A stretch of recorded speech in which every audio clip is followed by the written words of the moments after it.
그 후에 내가 내 영을 만민에게 부어주리니 너희 자녀들이 장래일을 말할 것이며 너희 늙은이는 꿈을 꾸며 너희 젊은이는 이상을 볼 것이며 그때 내가 또 내 영을 남종과 여종에게 부어줄 것이며 남은 자 중에 나 여호와의 부름을 받을 자가 있을 것임이니라. 아멘. 거룩한 성일 주 앞에 나왔습니다. 우리 마음과 정성을 다하여 드리는 이 예배를 기쁨으로 흠양하여 주시옵소서. 하늘 문을 여시고 준비하신 하늘의 신령한 은혜를 나리워 주시옵소서. 예수님의 이름으로 간절히 기원하옵나이다. 아멘.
아멘.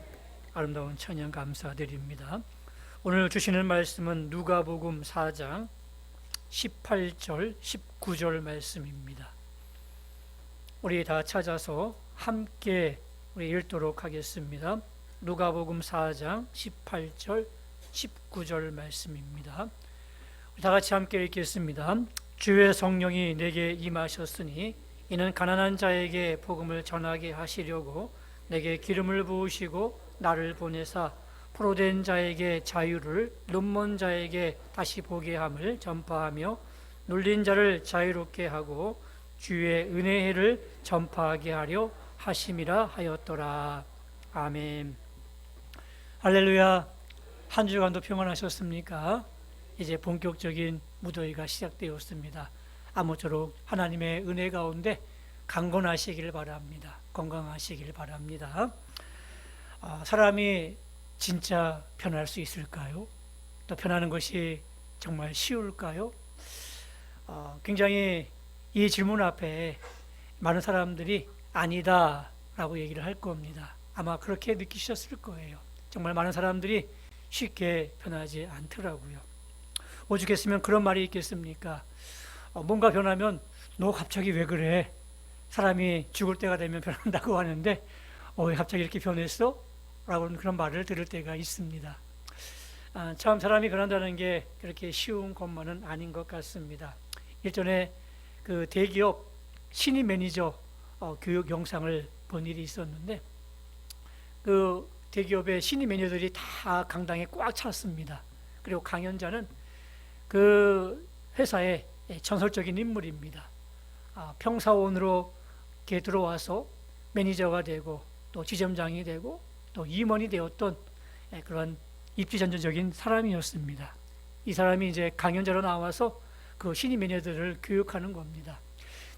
칠판에 써내려갑니다. 그 기록가 뭐냐면 사람은 변하지 않는다는 그런 말을 쓰고 이제 강연을 시작하는 거예요. 강연의 내용은 그겁니다. 사람은 변하지 않으니까 여러분들 사람을 변화시키려고 노력하지 마십시오.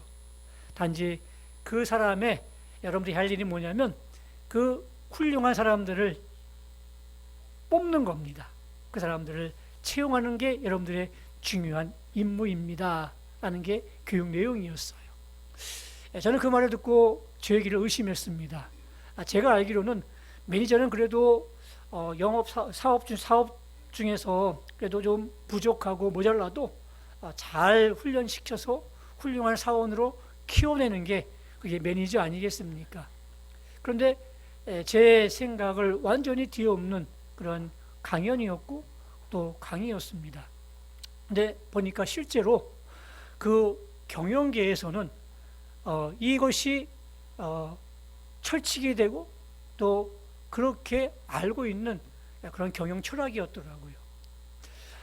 아주 그 비즈니스계에서 이렇게 혁명을 일으켰던 마커스 버킹엄이라는 사람이 쓴 책이 있는데 이 책에 보게 되면 성공한 CEO들의 직원관리 4원칙이 있습니다. 그러니까 성공했던 CEO들이 관리했던 그 관리 4원칙이 있는데 첫째가 뭐냐면 사람들은 잘 변하지 않는다. 두 번째, 그 사람에게 없는 것을 있게 하려고 시간을 낭비하지 말아라. 세 번째, 있는 것을 밖으로 끌어내면 된다. 네 번째, 그것조차도 쉽지 않다라는 것입니다. 그러니까 성공했던 CEO들이 생각했던 중요한 원리 네 가지가 이것인데 보면은 사람은 변하지 않는다는 거예요. 그러니까 사람을 변화시키기 위해서 노력하거나 애쓰지 말고 차라리 그 에너지를 사람들이 있는 그 재능들을 이렇게 밖으로 끌어내는데 애쓰라는 이야기죠. 사람은 잘 변하지 않는 것을 우리에게 보여주고 있는 것들입니다.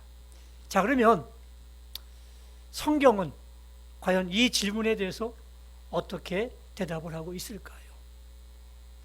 성경은 스스로 사람은 변하지 않는다라고 주장하고 있습니다. 스스로라는 이야기입니다. 스스로 사람은 잘 변할 수가 없어요. 그렇다면 변할 수 있는 방법이 한 가지 있겠죠. 그 방법이 뭘까요? 성령이 임하시면 사람이 변할 수 있다는 사실입니다. 여러분, 그 하나님은 못 고칠 사람이 없다라는 그런 책이 있습니다. 박효진 장로님이 쓰신 책인데 이 책에 보게 되면 이분이 하시는 일이 구치소에서 일하는 분입니다. 그러니까 모든 죄수들을 관리하고 또 죄수들을 이렇게 수가 많은 그런 일들을 관장했던 분이셨는데 정말 수많은 흉악범들을 많이 만났대요. 그러면서 그 안에서 복음을 증거하기도 하고 예수님을 증거하면서 그 사람들이 변해가는 과정들을 그 책에서 기술하고 있는데, 우리가 알만한 사람들, 정말 흉악범인 사람들이 예수님을 만난 다음에 성령을 받고 변화가는 그런 과정들을 기록해 있는 그런 책 내용들이 많이 있습니다. 그렇습니다. 우리가 볼 때에는 저 사람 정말 흉악범인데 변할 수 있을까 생각되어졌던 그 사람들이 교도소 안에서 주님을 만나고 성령의 역사 가운데 그것을 경험하면서 변해가는 그런 사람들이 많이 있다는 이야기입니다. 하나님은 못 고칠 사람이 없습니다. 변화시키지 못할 사람이 없다는 이야기죠. 그래서 성령이 임하게 되면 사람이 변할 수 있습니다. 완전히 변할 수가 있어요. 오늘 본문을 보게 되면 주의 성령이 내게 임하셨으니 라고 말씀하십니다. 이 내게는 누구를 얘기할까요? 바로 예수님을 얘기하는 겁니다. 주님의 성령이 예수님에게 임하셨어요. 그래서 마태복음 3장에 보게 되면 비둘기같이 성령이 임하시지 않았겠습니까? 그러면서 예수님의 이제 사역 방향이 완전히 달라지게 됩니다. 그때부터 이제 하나님의 아들로서 3년의 공생애를 살아가잖아요. 이전 30살까지는 어머니 밑에서 가정을 봉양하며 어머니 밑에서 자랐는데, 이제 나머지 3년, 그 3년은 주의 성령이 임하시면서 그분이 공생애를 살게 되셨습니다. 이 말씀은 이사야 61장에 나오는 말씀인데, 이사야의 예언이 이제 임하게 된 거예요.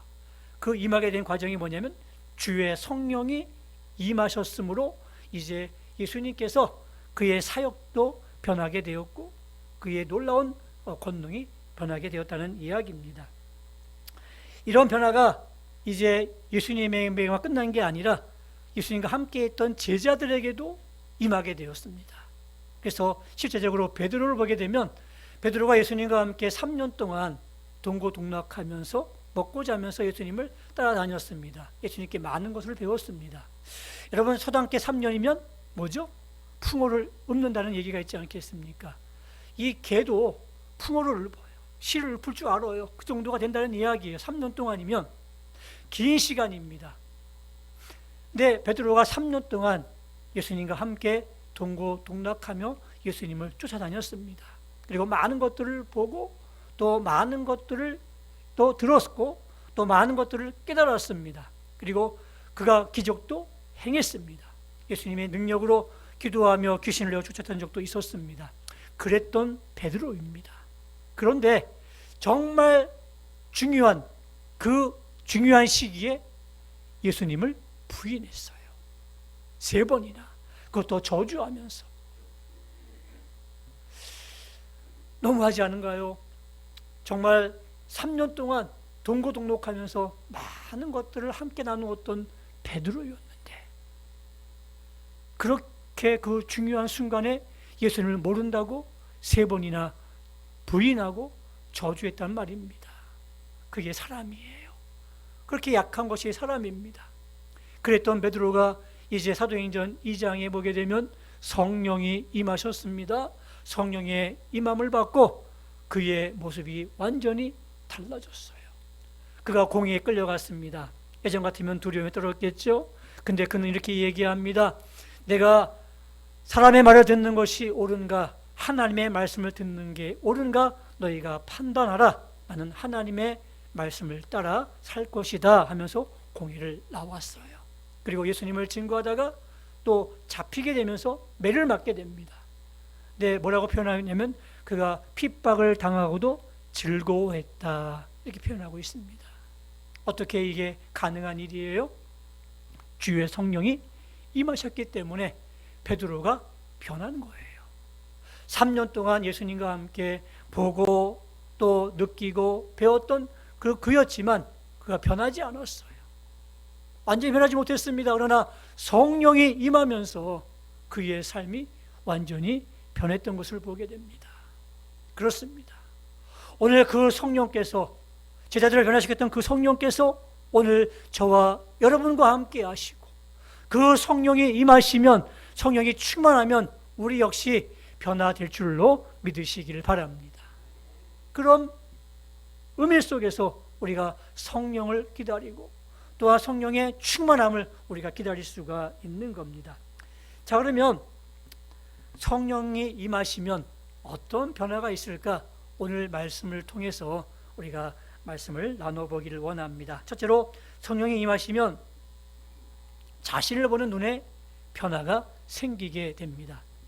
오늘 본문을 시작할 때에 내게 기름을 부으시고 이렇게 얘기합니다. 이게 기름 부으심이에요. 이 기름 부으심이 뭐냐면 하나님이 택한 사람들을 이제 성별하는 그 과정이 기름 부으심입니다. 옛날 구약시대 때에는 선지자나 아니면 제사장들이 가서 그 성별하는 사람들에게 기름을 부었어요. 예를 들면 다윗과 같이 이제 왕으로 세움을 받은 사람들에게 기름을 부어주지 않습니까? 이게 내가 너를 이제 택했다. 그리고 이 택한 사람으로서 구별된 삶을 살아가라는 하나님의 사인이었습니다. 근데 이 신약시대 때에는 우리에게 기름을 머리에 부어주지 않습니다. 어떻게 하셔요? 성령이 임하시는 거예요. 이걸 신학적인 용어로 성령의 기름 부으심이다, 이렇게 얘기를 합니다. 지금은 성령께서 하나님이 택하신 하나님의 자녀들에게 임하시는 거예요. 그래서 내가 이제 너는 이제부터 하나님의 자녀다, 하나님의 아들이고 하나님의 딸이니까 이제 성별되게 구별되게 살아라 라고 그 사인을 바로 성령이 임하시는 거예요. 성령의 기름 부으심이 임하면 우리는 어떤 변화를 느끼게 될까요? 바로 자신을 보는 관점이 달라지게 된다는 이야기죠. 다윗에게 기름 부으심이 있었습니다. 다윗이 나중에 어떻게 고백하는 줄 아십니까? 사무엘하 7장 18절 말씀에 이렇게 고백합니다. 주 여호와여, 나는 누구이오며 내 집은 무엇이기에 나를 여기까지 이르게 하셨나이까. 정말 보잘것 없는 자기를 택하시고 자기를 왕으로 삼으신 그 하나님의 은혜가 너무너무 감사한 거예요. 성령의 기름 부음 받은 자도 마찬가지입니다. 그래서 다윗과 같은 고백을 하죠. 하나님, 내가 누구이기에 내게 이렇게 은혜를 베풀어 주십니까? 하나님, 내 가정에 무엇이기에 하나님께서 우리 가정을 이렇게 복 주시고 은혜 가운데 이끌어 주십니까? 라는 그러한 고백이 나오게 된다는 이야기죠. 부족하고 모자랐던 그런 사람이었지만 하나님의 은혜로 이스라엘의 왕자리까지 올라가게 하신 그 하나님의 은혜를 지금 바라보고 감사하고 있는 거예요. 사람은 자기가 자기를 보면서 좋아하는 사람은 그렇게 많지 않더라고요. 거울을 보면서 굉장히 흐뭇해하는 분들은 별로 없을 거예요. 그런 분들은 아마 조금 이상한 분들이에요. 속히 자뻑이라고 얘기하더라고요. 그런 분들 별로 없어요. 거울 보면서 참 내가 싫다, 그렇게 볼 때가 많이 있을 거예요. 좀 이런 면이 있었으면 좋았을 걸, 좀 이런 부분이 있었으면 좋았을 걸 하면서 자기 자신을 바라보면서 그렇게 완벽하게 좋아하시는 분들은 별로 없더라고요. 그렇습니다. 내가 얼굴을 보면서, 거울을 보면서 자기 자신을 정말 하나님의 소중한 작품으로, 또 하나님이 귀 여기시는 하나님의 자녀로 그렇게 나를 바라볼 수만 있다면 얼마나 좋겠습니까? 모든 우리의 모자란 부분들, 볼품없는 부분들이 하나님의 은혜로 가리워지게 될 줄로 믿습니다. 한번 따라해 보십시오. 나 귀해, 나 소중해. 많이 들어본 얘기 같죠? 요즘 그 개그맨이 하는 아주 유행어입니다. 나 귀해, 나 소중해. 그리고 개그맨도 그렇게 얘기하는데 우리가 하나님의 자녀인데 우리가 얼마나 귀하고 얼마나 소중한 존재입니까? 거울을 볼 때마다 나 귀해, 나 소중해 이렇게 외치면서 살아가는 여러분들이 꼭 되시기를 바랍니다. 성령이 임하시면 내가 귀하고 내가 소중하게 보이는 거예요. 두 번째, 성령이 임하시면 어떤 변화가 일어나면 남을 보는 눈이 변화가 된다는 이야기입니다. 오늘 본문에 보게 되면 여러 종류의 사람들이 나옵니다. 가난한 자, 포로된 자, 눈먼 자, 억눌린 자, 이런 사람들이 나오는데 공통점이 뭐예요? 연약한 사람들이에요. 누군가의 도움이 필요한 사람인데 성령이 임하시면 이런 도움이 필요한 자에게 보내지게 되는 거예요. 그래서 구원을 전파하며 그들을 돕고 그들을 세워주는 역할을 감당하게 되는 거죠. 누가요? 성령 받은 사람들이. 예전에 우리 사회에서 그 루저의 난이 일어났던 적이 있습니다. 그 미수다라는 그 프로그램이 있었는데 미녀들의 수다입니다. 미수다. 미녀들이 나와서 이제 막 얘기를 하는데 우리나라 한 대학생이 나와서 이제 자기의 견해를 얘기하는 거예요. 요즘은 외모 시대이기 때문에 자기는 그 외모를 중요하게 여긴대요. 그래서 외모를 중요하게 여기는데 그 중에 키를 자기는 중요하게 본답니다. 그래서 키 큰 사람을 좋아하고 키 작은 사람들을 싫어한대요. 여기까지는 좋아요. 자기 취향이니까. 근데 그 다음에 뭐라고 얘기했냐면 적어도 남자 키가 180 이상은 돼야 된다. 자기는 180 이하의 남자는 루저라고 생각한다 라고 얘기를 한 거예요. 이 루저가 영어로 패배자거든요. 패배자. 그리고 조금 더 경멸하는 뜻으로는 찌질이, 인간 쓰레기, 이렇게 표현되어지는 단어거든요. 그 단어를 표현한 거예요. 그래서 이제 난리가 났죠. 그래서 이제 한창 그걸 토론하기도 하고 막 얘기를 했거든요. 저야 뭐 180이 넘으니까 괜찮았는데 180이 안 된 사람들은 얼마나 마음이 상했겠어요. 그죠? 180이 안 되면 누죠. 패배자라고 얘기하니, 찌질이라고 얘기하니 얼마나 참 기가 막힌 일입니까? 보면서 그런 생각을 했어요. 야, 사람들이 마음이 참 나쁘다. 보는 거야 관점은 자기 마음이지만 어떻게 키가 180이 안 된다고 그걸 찌질이라고 얘기하고 인간 쓰레기라고 얘기할 수 있을까? 이건 아니다. 정말 자기 관점으로 남을 평가하고 남의 약점을 찾아내서 조롱하고 비난거리는 그러한 이 시대의 사람들의 모습을 바라보면서 우리 역시 그렇게 심하게는 얘기하지 않지만 남의 그 약점을 이렇게 캐치해내고 또 남의 약점을 얘기하고 조롱하고 우롱하는 그런 마음들이 우리에게도 있지 않는가 그런 생각을 하게 되었습니다. 그렇습니다. 성령이 임하시면 이런 나쁜 본능이지만 남을 귀하게 여기고 남을 소중하게 여기는 그런 마음이 변하게 될 줄로 믿습니다. 우리가 누절하고 손가락질하는 그 사람들에게 다가가는 거예요. 억눌린 자, 또 소외된 자, 또 그런 사람에게 가서 그런 사람들을 돕고 또 섬기고 세워주는 게 그게 성령이 임하면 그런 일이 가능하다는 일이죠. 성령이 임하면 남에게 관대해집니다. 그래서 그럴 수도 있지. 그런 또 피치 못할 상황이 있을 거야. 또 그렇게 얘기하는 받아들이는 그런 마음들이 생기게 되는 거예요. 사도행전에 보게 되면 이제 성령을 받았습니다. 이제 복음이 전파되어집니다. 근데 한 가지 큰 문제가 장벽이 생겼어요.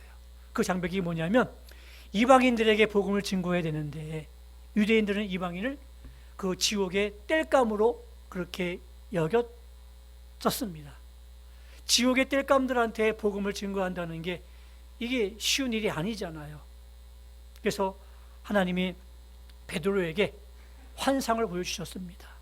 하늘에서 보자기가 내려옵니다. 선물인 줄 알고 좋아서 딱 풀러봤더니 부정한 동물들이에요. 먹으라 얘기하십니다. 못 먹습니다. 이건 구약시대부터 내려온 전통인데 어떻게 이 부정한 동물들을 먹겠습니까? 못 먹습니다. 거절했어요. 또 보자기가 내려옵니다. 풀어봤습니다. 보니까 부정한 동물들이에요. 하나님 먹으라 이렇게 말씀하시는 거예요. 못 먹겠습니다. 또 내려옵니다. 풀어봤더니 또 부정한 동물이에요. 잡아먹으라 얘기합니다. 못 먹겠습니다. 안 먹겠습니다 라고 얘기했어요. 그랬더니 하나님 말씀하십니다. 내가 깨끗하고 했는데 네가 뭐라고 그걸 부정하다고 얘기하느냐, 이렇게 말씀하시는 거예요. 그 환상을 본 다음에 곧바로 고넬료가 보낸 그 심부름꾼들이 베드로를 초청합니다. 고넬료는 로마 장교입니다. 이방인입니다. 이 고넬료가 예수님을 믿지 않았겠습니까? 그래서 이제 베드로가 쫓아갔습니다. 고넬료의 집에 가서 보니까 정말 이 사람들이 예수를 잘 믿고 있는 거예요. 그 가정에 부흥회를 하면서 성령이 임하셨어요. 이제 그들도 이방인 땔감이 아니라 형제로, 친구로 받아들일 수밖에 없는 거 아니었겠습니까? 이런 과정들을 통해서 이제 베드로가 이방인을 보는 시각이 달라지게 됩니다. 그리고 또 유대인들이 이방인을 보는 시각이 달라지게 되면서 점점 복음이 세계적으로 전파되게 되는 거죠. 그렇습니다. 남을 보는 이러한 시각들이 달라져야 되는 거예요. 우리 역시 성령이 임하시면, 성령이 충만하면 차가운 시선이 따뜻한 시선으로 바뀌어져야 되는 거예요. 또 남에게 조롱하고 또 남을 경멸했던 그런 눈초리가 이제는 그를 사랑스럽고 그를 불쌍히 여기는 그런 마음으로 달라지지 않겠습니까? 이게 우리가 해야 될 숙제고, 또 성령이 충만하게 임하게 되면 또 그런 변화들이 일어나게 될 줄로 믿습니다. 세 번째로, 성령이 임하시면 사역을 보는 눈이 변화가 된다고 합니다. 오늘 본문에 보니까 복음을 전하게 하시려고 자유와 다시 보게 함을 전파하며 주의 은혜를 전파하기 위해서 우리를 부르셨습니다. 성령이 임하면 그 사역을 감당하기 위해서 우리를 보내시는 거예요. 근데 이 사역이 쉬워요, 어려워요? 여러분들은 쉬운가 봐요. 어려워요. 복음을 전하는 것, 또 자유와 다시 보게 하는 것을 전파하는 것, 또 주의 은혜를 전파하는 것, 이게 만만치 않은 일이에요. 일단 시간을 내야 돼요. 수고하셔야 돼요. 그리고 이 사역을 감당할 때에는요, 핍박도 받아야 돼요. 그래서 도망치고 싶고 피하고 싶은 게 이 주님의 사역이에요. 바울이 주님의 복음 사역을 위해서 전도하다가 얼마나 많은 애를 먹었습니까? 고린도후서 11장에 보게 되면 그가 당한 고난을 얘기하고 있는데, 내가 수고를 넘치도록 하고 옥에 갇히기도 더 많이 하고 매도 수없이 맞고 여러 번 죽을 뻔 하였으니 유대인들에게서 40에서 하나 감한 매를 5번 맞았으며, 유대인들은 40대 이상을 때리지 않습니다. 왜냐하면 40대 이상 때리면 사람이 죽는다고 생각하기 때문에 거기서 하나를 감한 39대를 때리는 거예요. 예를 들면 죽을 만큼 맞은 거예요. 죽을 만큼 5번 맞았습니다. 또 3번 태장으로 맞았습니다. 1번 돌로 맞았습니다. 여러분 돌에 맞아보신 적이 있으십니까? 저는 지나가다가 요만한 돌을 맞은 적이 있는데 되게 아프더라고요. 하늘에 별이 막 돌아요. 근데 이만한 돌로 죽을 만큼 맞아보십시오. 얼마나 아팠겠습니까? 사도 바울이 복음 전하다가 돌에 맞아 죽을 뻔했습니다. 3번 파선했습니다. 일주일을 깊은 바다 가운데 지냈습니다. 일주일 동안 바다 한가운데서 표류했다는 이야기예요. 복음을 증거하다가 이런 어려움들을 당했어요. 그런 바울이 나중에 뭐라고 평가하냐면, 디모데전서 1장 12절 말씀에 나를 능하게 하신 그리스도 예수 우리 주께 내가 감사함은 나를 충성되이 여겨 내게 직분을 맡기 심이니, 감사하고 있어요.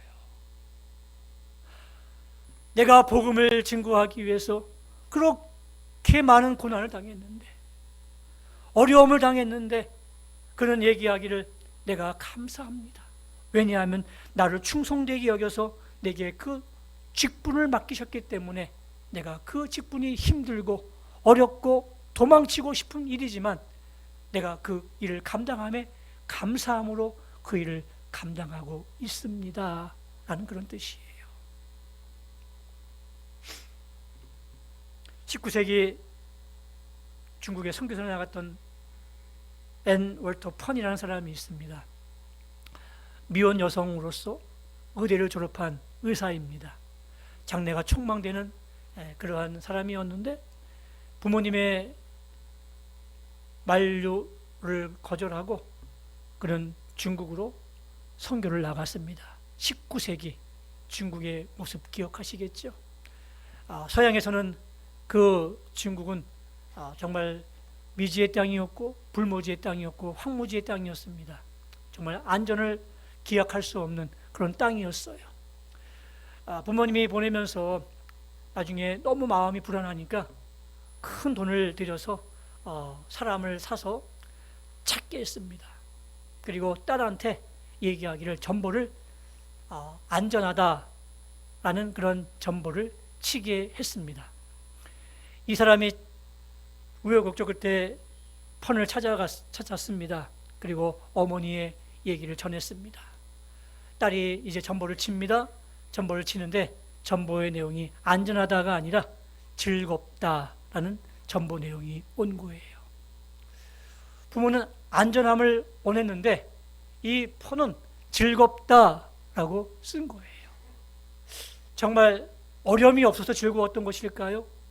아닙니다. 어렵죠. 언어가 다르고 문화가 다르고 또 많은 경멸과 모멸함과 많은 위험이 있는 그 땅인데 뭐가 즐겁겠습니까? 근데 즐거웠던 거였어요. 복음을 증거하고 한 영혼이 주께 돌아오는 그 즐거움이 너무너무 큰 거였어요. 그 생각을 누가 집어넣어 준 걸까요? 성령이 임하셨기 때문에. 성령이 임하셨기 때문에 도망치고 싶고 또 하고 싶지 않은 그러한 주의 일이었지만 그것이 즐겁게 그 일을 감당할 수 있었던 것은 성령이 임하셨기 때문에, 사역을 보는 눈이 달라졌기 때문에 가능했던 일이었어요. 이번 주 굉장히 무더운 한 주간이었습니다. 그리고 이번 주부터 교회 청소는 이제 돌아가면서 하지 않고 자원자들이 하게 되어 있습니다. 근데 이번 주 목요일 날 보니까 아침에 한 분이 오셔서 청소를 하십니다. 화장 청소를 하셨습니다. 그리고 또 한 분은 오후에 본당을 청소하셨습니다. 물론 저한테 하겠다고 전화하신 건 아니고요. 아무 연락 없이 하셨던 것이었어요. 왜냐하면 이제 주일학교 학생들이 토요일 날 또 주일 날 오늘 거쳐가지고 1박 2일 동안 이제 교회에서 이제 성경학교를 하는데 청소하자는 그런 마음으로 청소를 하셨다고 하시더라고요. 굉장히 보면서 마음이 흐뭇했습니다. 그래, 정말 힘들고 어려운 일인데 자원하는 마음으로 그렇게 나와서 일하시는 모습을 보면서 이분들의 마음속에 성령이 감동하시고 또 성령이 임하셨기 때문에 그런 일을 하셨던 것이 아니었나 그런 생각을 하게 되었고요. 또 어제도 장마 때문에 교회에 보니까 식당하고 또 카페가 우리가 일주일에 한 번밖에 사용하지 않으니까 많이 습해가지고 곰팡이들이 조금씩 있더라고요. 그래서 그걸 제거하지 않고는 우리가 이제 주일 예배 끝난 다음에 식사하는데 조금 위험할 것 같아서 또 긴급 공지를 교회 단톡방에 올렸습니다. 또 많은 분들이 오셔가지고 땀을 흘리면서 또 다 닦아내고 다 청소를 깨끗이 하셨습니다. 그런 모습들을 보면서 너무너무 감사했어요. 이 일이 쉬운 일이 아니고 또 귀찮은 일이지만 또 주님의 일이기 때문에 기쁨으로 즐겁게 감당하는 그러한 분들을 보면서 이분들에게 성령이 임하셨고 또 성령이 충만하기 때문에 사역을 보는 일들이 또 달라지기 때문에 그런 일들이 가능했다고 생각이 되어집니다. 아무쪼록 우리 성령 충만함을 받으시길 원합니다. 성령 충만하면요, 성령이 임하시면 여러분들 자신을 보는 사역 관점이 달라지게 될 것이고 또 남을 바라보는 관점이 달라지게 될 것이고 또 주님의 일을 보는 관점이 달라지게 되면서 정말 기쁘고 즐겁게 우리의 주어진 믿음의 길, 또 신앙의 길을 잘 걸어가게 될 줄로 믿습니다. 그런 은혜가 있기를 바랍니다. 혹시 성령의 충만함을 받고 싶으시다면 누가복음 11장 13절 말씀을 꼭 기억하시기를 바랍니다. 이런 말씀이 있습니다. 너희가 갈지라도 좋은 것을 자식에게 줄 알거든 하물며 너희 하늘 아버지께서 구하는 자에게 성령을 주시지 않겠느냐 하시니라. 아멘. 구하는 자에게 성령을 선물로 주신답니다. 성령이 임하시면 우리가 달라져요. 달라지면 우리의 삶이 우리가 정말 즐겁고 기쁘게 우리의 믿음 생활을 감당하게 될 것으로 생각이 되어집니다. 아무쪼록 성령을 통해서 여러분의 삶이 달라지는, 변화되어지는 귀한 은혜가 있으시기를 주님의 이름으로 축원합니다. 우리 함께 찬양 드리겠습니다. 성령이 오셨네부터 시작합니다.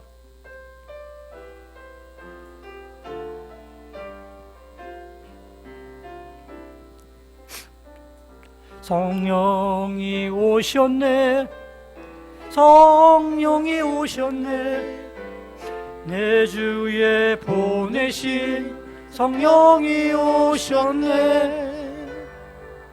우리 인생 가운데 친히 찾아오셔서 그 나라 꿈꾸게 하시네. 허무한 시절 지날 때 깊은 한숨 내쉴 때 그런 풍경 보시며 단식하는 분 있네.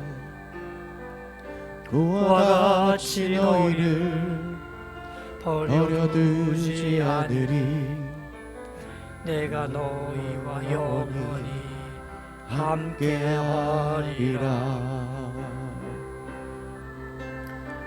성령이 오셨네, 성령이 오셨네, 내 주에 보내신 성령이 오셨네. 우리 인생 가운데 친히 찾아오셔서 그 나라 꿈꾸게 하시네. 우리 함께 말씀을 기억하며 기도하기를 원합니다. 성령님, 내게 임하여 주시기를 원합니다. 성령 충만하기를 원합니다. 나의 삶이 변화되기를 원합니다.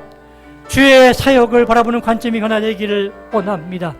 내게 주어진 이 믿음의 길, 신앙의 길, 도망치지 않게 하시고 피하지 않게 하시고 기쁨으로 즐겁게 걸어갈 수 있기를 원합니다. 주님, 성령께서 임하시옵소서. 성령께서 임하셔서 나를 주관하시고 나를 인도해 주시옵소서. 간절한 마음으로 함께 기도하며 나가겠습니다. 기도합니다. 성령이 오셨습니다. 내 주에 보내신 성령이 오셨습니다. 우리 인생 가운데 친히 찾아오셔서 그의 나라를 꿈꾸게 하심을 감사드립니다. 주님, 이제 우리가 성령 충만하기를 원합니다. 성령 충만해서 하나님, 내가 변화되기를 원합니다. 나를 바라보는 관점이 변화되기를 원합니다. 남을 바라보는 관점이 변화되기를 원합니다. 주위를 바라보는 관점이 변화되기를 원합니다. 싫어하는 일이었지만 감사하게 하시고 나가기를 원함 믿어 주시옵소서. 은혜 가운데 붙잡아 주시기를 원합니다. 아버지 도와주시옵소서. 우리가 변화되게 도와주시옵소서. 주의 은혜 가운데 나아가기를 원합니다. 하나님이여, 하나님이여, 우리를 은혜 주시옵소서. 주의 성령이 우리를 임재하셔서 우리를 붙잡아 주시고 우리의 나갈 길을 인도해 주시고 우리가 하나님 주의 변화되게 도와주시옵소서. 우리의 삶이 변화되는 아름다운 역사가 나타나게 해주시기를 원합니다. 주님, 은혜 가운데 붙잡아 주시옵소서. 성령이 오셔서 우리를 붙잡아 주시옵소서.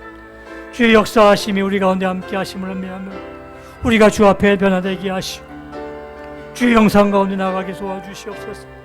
오 하나님, 역사해 주시옵소서. 하나님, 우리가 변화되게 도와주시옵시며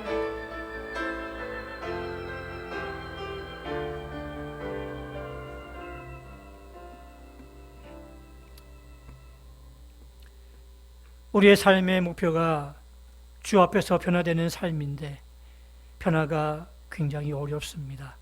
그러나 성령이 임하시면 이 모든 것이 가능하게 될 줄로 믿습니다. 주의 성령이 주님께 임하심으로 말미암아 사역의 변화가 일어났고 또 베드로에게 임하심으로 말미암아 또 그의 인생에 큰 변화가 일어났던 것처럼 오늘 우리에게도 주의 성령이 임하시면 변화될 줄로 믿습니다. 나를 바라보는 관점이 변화되게 하시고 남을 바라보는 관점이 변화되게 하시고 특별히 하나님 우리가 걸어가는 이 믿음의 길 또 신앙의 길이 도망치고 싶고 피하고 싶은 길이 아니라 또 힘들고 어렵지만 즐겁게 기쁘게 걸어갈 수 있는 복된 삶이 될 수 있도록 인도해 주시기를 원합니다. 성령이 임하게 하여 주시옵소서. 예수님의 이름으로 기도드리옵나이다. 아멘. 이제는 우리 주 예수 그리스도의 은혜와 하나님 아버지의 극진하신 사랑하심과 성령님의 감동 감화 위로 교통하심이 나를 변화시키는 성령님의 은혜를 기억하며 성령의 임재 속에서 우리의 주어진 이 믿음의 길을 신앙의 길을 기쁘게 즐겁게 걸어가기를 원하는 주의 백성들 머리 위에 이제로부터 영원토록 함께 있을지어다. 아멘.